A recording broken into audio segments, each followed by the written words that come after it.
I had to look up Wolcen to find out what it means, as no one in the game Wolcen Lords of Mayhem says it or is called it. As far as I can tell, it means clouds or heaven.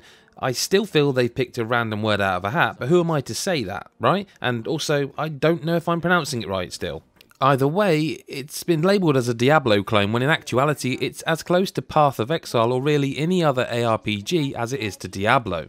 Wolcen's studio have cherry-picked mechanics, conceit and story beats from most games in the genre, but have put enough of their own personality in it to make it more than earn its place in the lineup. It's set in a fantasy world somewhere between Diablo's Sanctuary and the Warhammer 40k universe, where outlandish technology mixes with magic and gargantuan shoulder armour to create an atmosphere and aesthetic that feels at once familiar and worth exploring. The big difference here though is its classless system, where your generic looking hero can equip any weapon and thereby use the skills associated with that particular armament. So, for example, melee weapons have melee skills attached, such as a leaping spear attack, a whirling axe move, or a shield charge.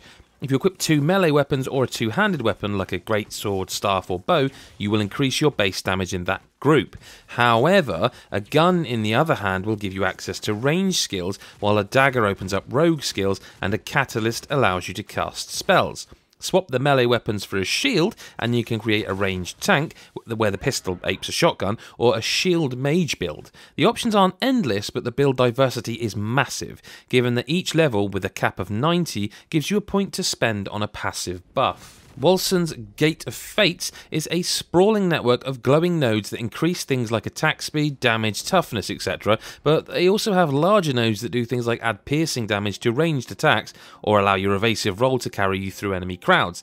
If that sounds confusing, that's because it is at first, and it's incredibly daunting to begin with, especially as each skill you equip levels up separately and can be modified at certain thresholds to alter the damage type or fallout effect, similar to Diablo 3.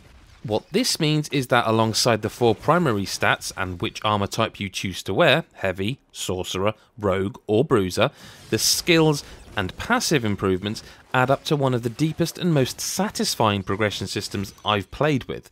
As you can imagine, people are still experimenting with builds, and there are certainly balancing issues here and there. For example, DPS still seems to be the meta, but Wolcen Studio have built a system that makes you want to try new things outside your usual comfort zone. At around 25 hours, the 3-chapter campaign is a decent size, with enough diversity in locales and enemies to stay interesting. The problem is that the difficulty spikes considerably for each end of chapter boss. You can call me a filthy casual by all means, but the truth is I'm not exactly a novice at this genre, and I struggled with each of them. It's not the bosses themselves that are the problem though. Each has telegraphed attacks and tells that let you learn their patterns and react accordingly. The problem is that the game engine struggles like hell during these encounters.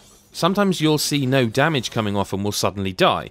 Other times a boss's area of effect will glitch and catch you in your invincibility frames, and when you fail you have to begin each multi-phase fight from the first phase and sit through all the pre-fight dialogue each time.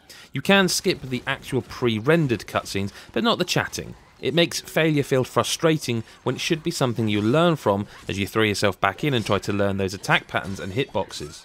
In fact, Wolcen Lords of Mayhem has glitches and bugs sown throughout, in almost every area.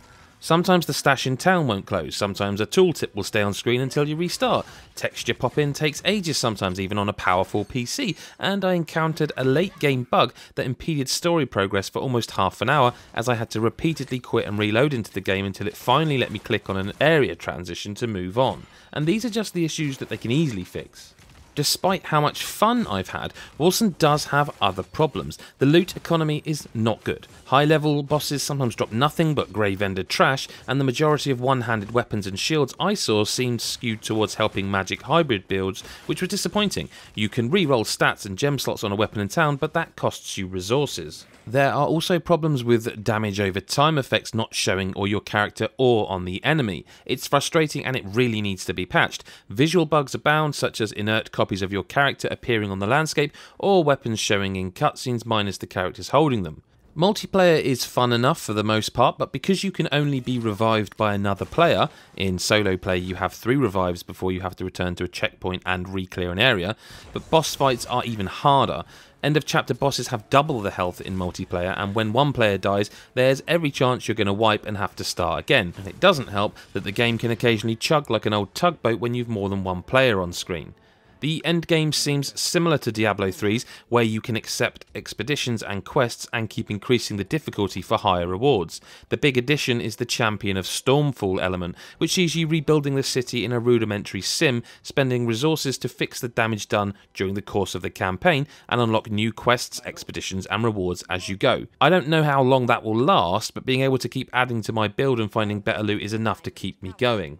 The studio has done a decent job with the story that has a few great cutscenes and enough twists to hold your attention. It doesn't do anything new, but it certainly doesn't make you feel like a bystander. The voice acting is mostly decent too, although the lip syncing is almost always off. Sometimes characters don't move their lips at all. The environment mostly makes up for it, but as Wolcen is stunning at times, whether you're crossing a burning battlefield or traversing a grimy subterranean tunnel, and I was impressed with most of the weapon and armour designs. Some armour sets have a chainmail bikini problem for the female character models though, and while I'm not usually bothered by a little bare flesh, it'd be nice if armour was at least practical. Naked midriff for the hell of it, male or female, is asking for trouble in a sword fight. And considering it languished in early access for 5 years, I'd have expected the final release build of Wolcen Lords of Mayhem to be less bug-ridden, but none of the bugs really hampered my enjoyment. It's still a great ARPG with an astonishing level of build diversity that will only improve with expansions and patches. For fans of the genre, it's an absolute must, but I'd advise waiting for a few patches before you purchase it. The genre is a crowded one, but when something as fun and entertaining as Wolcen wants in, I'd say we can afford to make a bit of room. Hi, Adam here. I really hope you enjoyed me trying to pronounce Wolcen or Wolcen or whatever this game's actually called several different ways, and that I maybe got it right just once. But if you enjoyed the content of the words and the video and all the stuff that you've just seen, then you can hit the subscribe button, the big red rectangle and the bell button so you never miss another video review, preview, list or any just fun thing we're doing. We really appreciate it, and we appreciate you following us at GodIsAGeek on Twitter. Thank you so much for watching, and we will see you, hopefully, especially you, in the next video. Bye for now.